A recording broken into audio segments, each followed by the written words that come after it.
అనామిక చాలా అందమైన అమ్మాయి, అలాగే చాలా తెలివైన అమ్మాయి కూడా. పల్లెటూళ్ళలో పుట్టి పెరిగినప్పటికీ బాగా చదువుకొని అదే ఊళ్ళో ఒక టీచర్గా ఉద్యోగం చేస్తూ తన కాలం గడుపుతూ ఉంటుంది. కానీ ఎప్పుడూ తను ఒంటరి అని మాత్రం బాధపడుతూ ఉంటుంది. అనామిక తల్లి తండ్రి ఎవరూ లేరు. అందుకే తన ఒంటరితనం పోగొట్టుకోవటానికి పక్కూళ్ళలో ఉంటున్న ముసలి వాళ్ళ ఆశ్రమం దగ్గరికి వెళ్తుంది. ఇక్కడ ఉన్నవాళ్లతో సమయాన్ని గడుపుతూ తన ఒంటరితనాన్ని పోగొట్టుకుంటుంది.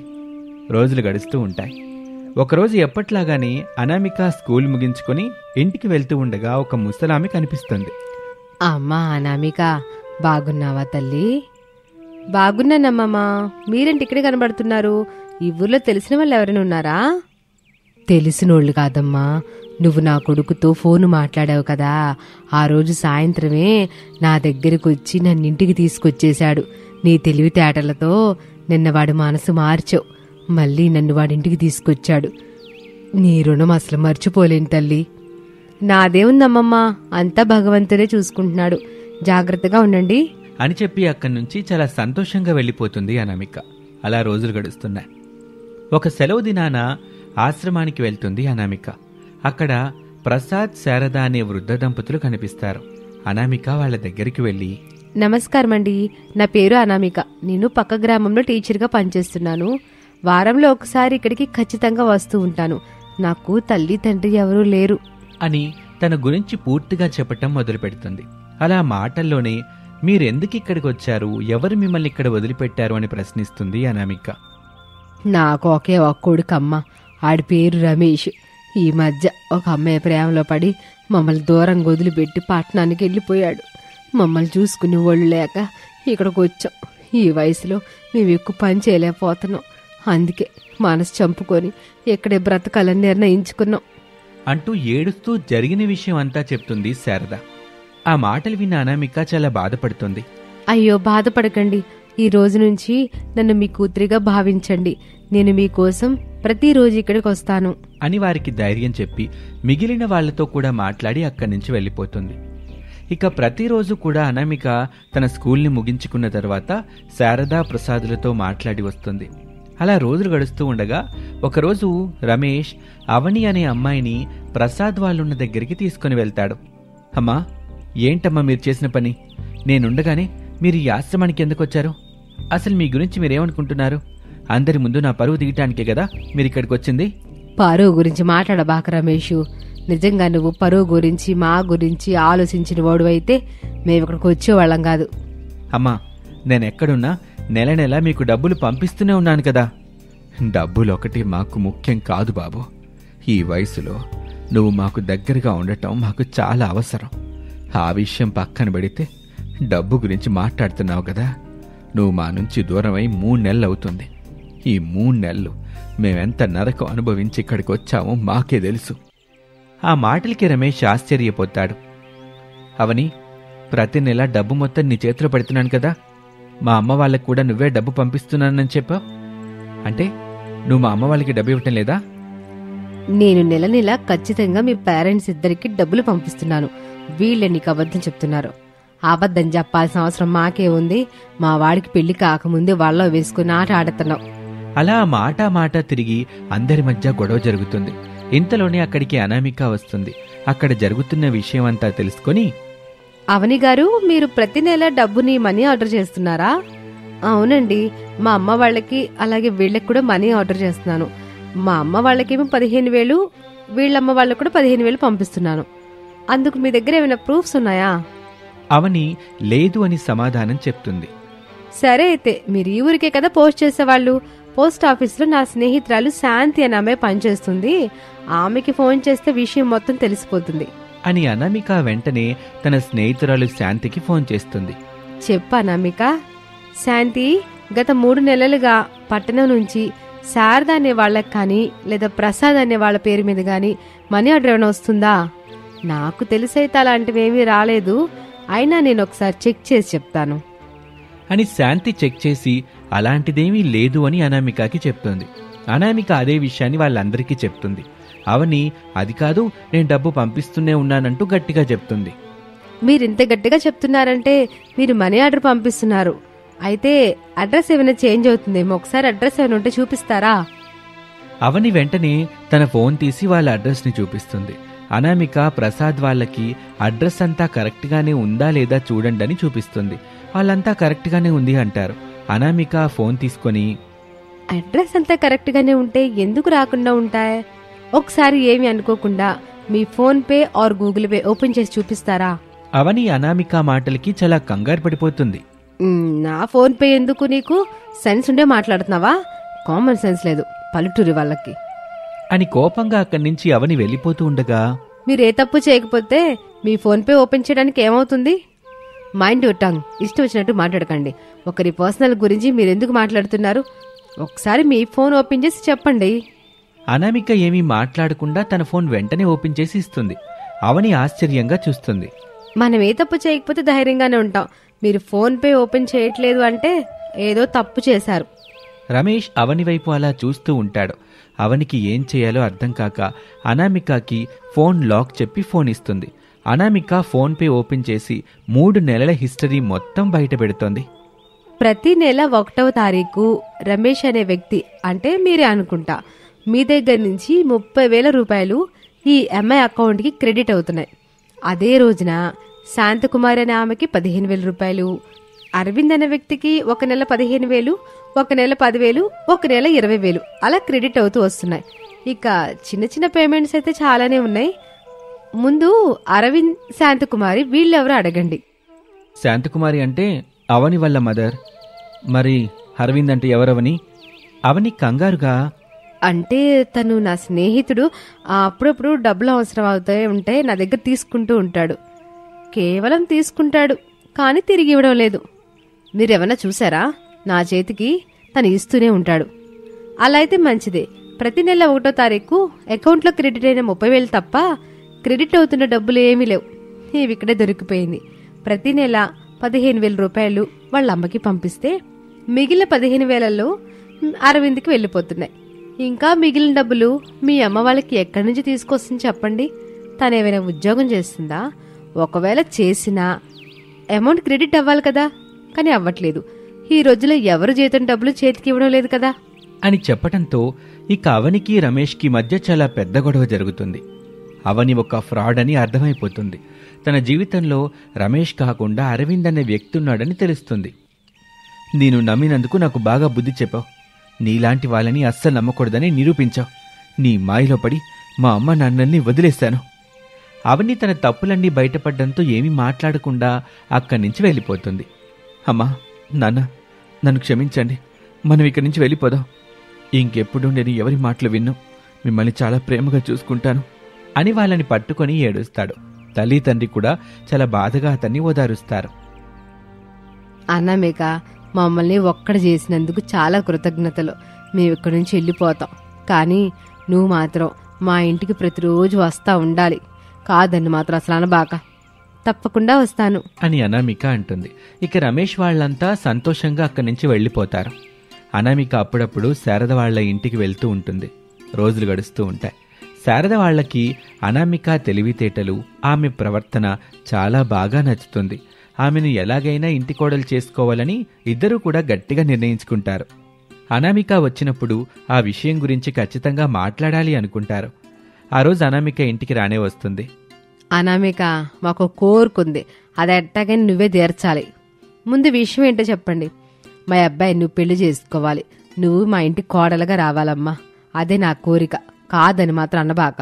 ఒంటరిగా ఉన్న నీకు కూడా కుటుంబం వస్తుంది అనామిక. ఇట్లాంటి తెలివైన అమ్మాయి, అందమైన అమ్మాయిని రమేష్కి మేము ఎక్కడ తీసుకుని రాలేం. దయచేసి నువ్వు కాదని మాత్రం అనబాకమ్మా. ఇంతలో అక్కడికి రమేష్ వస్తాడు. ఎవరు వదిలిపెట్టినా అనామికాని మాత్రం నేను వదిలిపెట్టను. బలవంతంగా అయినా సరే ఆమె మెల్లో తాళి కడతాను. అంత అవసరం రానివ్వనులేండి. ఎందుకంటే నేనే తల వంచి తాళి కట్టించుకుంటాను కనుక. అనామిక మాటలకి వాళ్ళందరూ చాలా సంతోషపడతారు. అనామిక వాళ్ల పెళ్లి చాలా ఘనంగా జరుగుతుంది. తెలివైన అందమైన పల్లెటూరి కోడలు వాళ్ళ ఇంటికొచ్చిందని శారదా ప్రసాద్ సంతోషంగా ఉంటారు. ఇది వాళ్ళటి కథ. మరొక ఆసక్తికర కథలో మళ్ళీ కలుద్దాం. అంతవరకు సెలవు. నమస్తే. అనామిక, అవని ఇద్దరు కూడా పికిల్స్ వ్యాపారం చేస్తూ ఉంటారు. వాళ్ళ వ్యాపారం చాలా బాగా సాగుతూ ఉంటుంది. డబ్బులు బాగా వస్తూ ఉంటాయి. అయితే ఒకరోజు అవని తన మనసులో ఇలా అనుకుంటూ ఉంటుంది. ఏది కావాలన్నా ప్రతి చిన్న విషయానికి డబ్బులు మా అత్తగారిని అడిగి తీసుకోవాల్సి వస్తుంది. మేము వ్యాపారం చేయడం ఏంటో, ఆమెకి డబ్బులు ఇవ్వడం ఏంటో, మళ్ళీ మాకేదైనా అవసరం వస్తే ఆమెనే అడుక్కోవడం ఏమిటో నాకు అసలు అర్థం కావట్లేదు. ఇక్కడి నుంచి రూట్ మార్చాల్సిందే, ఏదో ఒకటి దీని గురించి ఆలోచించాల్సిందే అని తనలో తాను ఆలోచిస్తూ ఉండగా అనామిక అక్కడికి వస్తుంది. అవని, ఇంకా ఏంటి ఆలోచిస్తున్నావు? పచ్చళ్ళు మొత్తం అయిపోయాయి. ఈరోజు పచ్చళ్ళు తయారు చేయాలి. ముందు మార్కెట్కి వెళ్ళి మనకు కావలసిన సరుకులన్నీ తెచ్చుకుందాము పదా. అందుకు అవని సరే అంటుంది. ఇక ఇద్దరూ కలిసి మార్కెట్కి వెళ్తారు. వాళ్ళకి కావాల్సిన చికెను మటను అన్నీ తీసుకుని తిరిగి ఇంటికి వెళ్తారు. ఇక హడావిడిగా పికిల్స్ తయారు చేస్తూ ఉంటారు. తయారీ అంతా పూర్తయిన తర్వాత అనామిక, అవని ఇవన్నీ సర్దుతూ ఉండు, నేను ఇప్పుడే వస్తాను. సరే అక్క అని వాటిని సర్దుతూ ఉంటుంది అవని. అప్పుడే ఆమెకు ఒక ఆలోచన వస్తుంది. వెంటనే లోపలికి వెళ్ళి వేరే పాత్రను తీసుకొచ్చి కొంచెం పచ్చడిని ఆ పాత్రలో పెట్టేసి ఏమీ తెలియనట్టుగా తన గదిలో పెట్టి తిరిగి వస్తుంది. ఇక అక్కడ ఉన్న పచ్చళ్ళన్నీ సర్దుతూ ఉంటుంది. అదంతా పూర్తయిన తర్వాత అనామిక, సరే నేను షాప్కి వెళ్తాను, నువ్వు కూడా త్వరగా వచ్చేసే. సరే అక్క అంటుంది అవని. ఇక వెంటనే అనామిక పచ్చళ్ళు తీసుకుని బయటకు వెళ్తుంది. అది గమనించిన వెంటనే తన గదిలోకి వెళ్ళి తన స్నేహితురాలైన శాంతికి ఫోన్ చేస్తుంది. శాంతి, నువ్వు ఇంట్లోనే ఉన్నావా? అవును, ఇంట్లోనే ఉన్నాను. సరే, నేను ఒక 10 నిమిషాల్లో మీ ఇంటికి వస్తాను, నీతో పనుంది, ఎక్కడికి వెళ్ళక. అందుకు శాంతి సరే అని చెప్తుంది. 10 నిమిషాల తర్వాత పక్కన పెట్టిన పచ్చళ్ళు మొత్తం తీసుకుని అవని శాంతి ఇంటికి బయలుదేరుతుంది. ఇక ఇదిలా ఉండగా అనామిక అక్కడ అవని కోసం ఎదురు చూస్తూ ఉంటుంది. ఇంతలో అక్కడికి కస్టమర్లు రావడంతో ఆమె ఆ హడావిడిలో పడిపోతుంది. అవని తన స్నేహితురాల దగ్గరికి వెళ్తుంది. అక్కడ శాంతి, ఏంటే ఈ పచ్చళ్ళు నా కోసం ఉచితంగా తీసుకొచ్చావా ఏంటి? అదేం కాదు గాని నీకొక మంచి బిజినెస్ ప్లాన్ చెప్దామని ఇక్కడికి వచ్చాను. ఏం బిజినెస్ అని అడుగుతుంది శాంతి. అప్పుడు అవని, ఏం లేదు, ఈ పచ్చళ్ళతో నువ్వు ఆన్లైన్లో బిజినెస్ చేసుకో. అందులో వచ్చే దాంట్లో 40% నీకు, 60% నాకు. ఏమంటావు? ఇదేదో బాగానే ఉందిగా. సరే అంటాను, ఇంకేమంటాను. అయితే ఇప్పుడు అమ్మే రేట్లకి అదనపు రేట్లేసి అమ్ము, అప్పుడే మనకి బాగా లాభం వస్తుంది. అలాగే వాట్సాప్ నెంబర్ నాదే ఇవ్వు, నీ ఫోన్లో కూడా అదే లాగిన్ చేసుకో. ఇద్దరం ఒకే నెంబర్ యూజ్ చేద్దాం. బిజినెస్ చేయి. కొందరు కస్టమర్లతో నేను మాట్లాడతాను, కొందరితో నువ్వు మాట్లాడొచ్చు. అందుకు శాంతి సరే అంటుంది. అవని తనకి జాగ్రత్తలు చెప్పి రేట్లు కూడా చెప్పి నెలకు 2 సార్లు ఇలా ఇచ్చి వెళ్తానని కూడా చెప్పి అక్కడి నుంచి అనామిక దగ్గరికి వెళ్ళిపోతుంది. ఏమైందవని, ఇంతవరకు ఎక్కడికి వెళ్ళావు? అందుకు అవని ఏదో సాకు చెప్తుంది. ఇక ఇద్దరు వ్యాపారం చేసుకుంటూ ఉంటారు. ఇలా రోజులు గడుస్తూ ఉన్నాయి. శాంతి చేస్తున్న బిజినెస్ కూడా బాగా సాగటంతో ఆన్లైన్లో పచ్చళ్ళ వ్యాపారం బాగా ఉంటుంది. దాని నుంచి వచ్చిన డబ్బుని శాంతి అవని ఇద్దరు కూడా తీసుకుంటూ ఉంటారు. అవని ఆ డబ్బు మొత్తం ఎవరికీ తెలియకుండా దాచిపెడుతూ ఉంటుంది. ఇలా రోజులు గడుస్తూ ఉంటాయి. ఒకరోజు అవని అనామిక ఇద్దరు వాళ్ళ పికిల్స్ షాప్లో ఉండగా శాంతి నుంచి ఫోన్ వస్తుంది.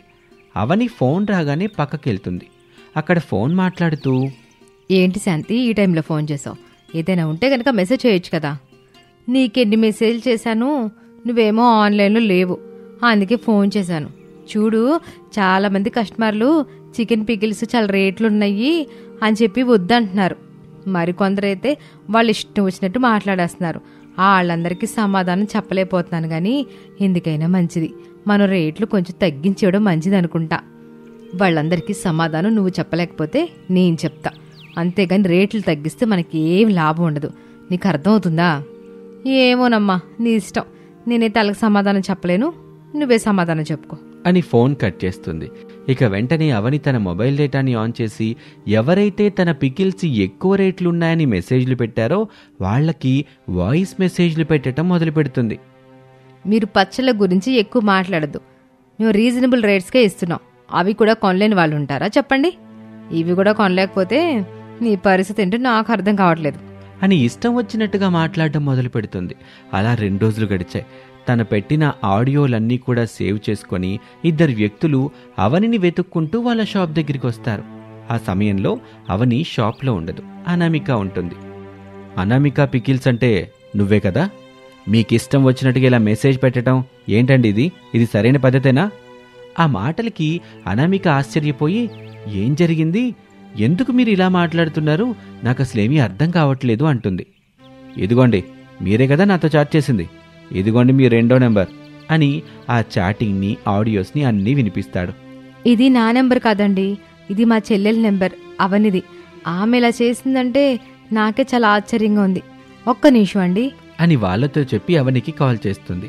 అవని చాలా హడావిడిగా అక్కడికి వస్తుంది. ఆమె వచ్చేలోపు అక్కడున్న రేట్లు కూడా చూస్తాడు అతను.